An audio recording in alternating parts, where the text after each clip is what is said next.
ভয় কাঁপছে পাকিস্তান। একদিকে ভারতের পক্ষ থেকে যখন কূটনৈতিক স্ট্র্যাটেজি নেওয়া হচ্ছে, অন্যদিকে সামরিক মহড়া চলছে সমান তালে জল স্থল অন্তরিক্ষে। সেই সময় পাক প্রতিরক্ষা মন্ত্রী খোয়াজা আসিফ তিনি হুমকি দিচ্ছেন, সিন্ধুর জল আটকে ভারত যদি কোনো কিছু নির্মাণ করে তাহলে পাকিস্তান তার পাল্টা প্রত্যাঘাত করবে, পাল্টা আক্রমণ করবে।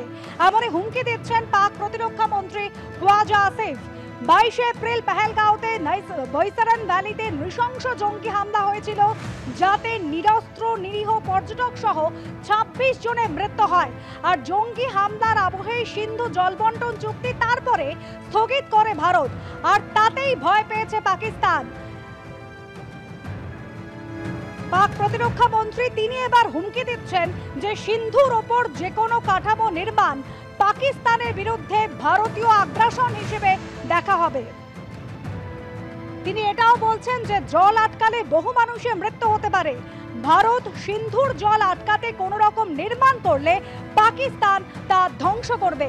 এভাবেই হুঁশিয়ারি পাকিস্তানের পক্ষ থেকে পাক প্রতিরক্ষা মন্ত্রীর তরফ থেকে।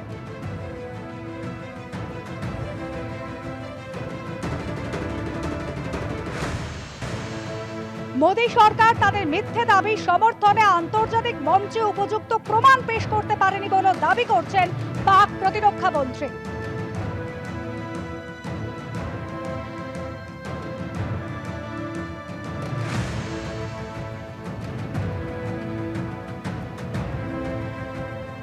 একই সঙ্গে যেভাবে 22 এপ্রিল পেহেলগাঁওতে নৃশংস জঙ্গি হামলার ঘটনা ঘটেছে, সেই হামলার তদন্ত কিন্তু চলছে জোর কদমে।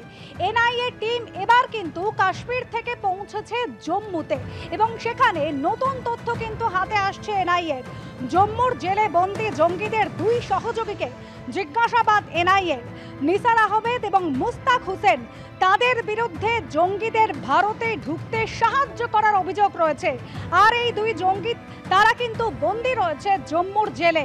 নিসার এবং মুস্তাকের সাহায্যে ভারতে ঢুকে 2023 এর আগেও 1 জানুয়ারি রাজৌরিতে হামলা চালিয়েছিল জঙ্গিরা, এবং ঠিক যেভাবে সেই সময় হামলা চালানো হয়েছিল সেই একই প্যাটার্নে পেহেলগাঁওতে ধর্মীয় পরিচয় দেখে বেছে বেছে হিন্দু পর্যটকদের হত্যা করা হয়েছিল। কিন্তু পেহেলগামে ভয়াবহ ঘটনার পিছনে, নৃশংস জঙ্গি হামলার পিছনে মদত কার রয়েছে? এর আগে লস্করের নাম উঠে এসেছিল, আইএসআইয়ের মদত রয়েছে বলে কিন্তু জানা গিয়েছিল।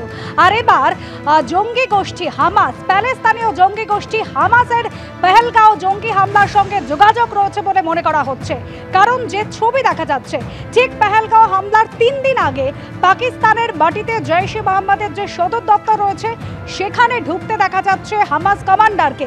আর ঠিক এখান থেকে প্রশ্ন উঠছে, তাহলে কি এই বৈঠকেই পাকা হয়েছিল হামলার ব্লুপ্রিন্ট?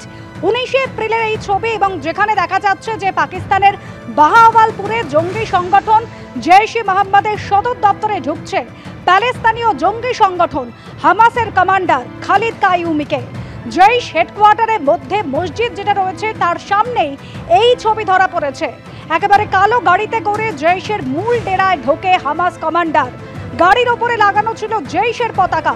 হামাস কমান্ডারকে এসকর্ট করে নিয়ে যায় জঙ্গি সংগঠন জৈশ-ই মোহাম্মদের লোকজন। আর ঠিক ওই দিন জৈশের সদর দপ্তরে হামাস কমান্ডার কাইউমি এবং জৈশ অপারেটর রফ আসগারের সঙ্গে বৈঠক হয়।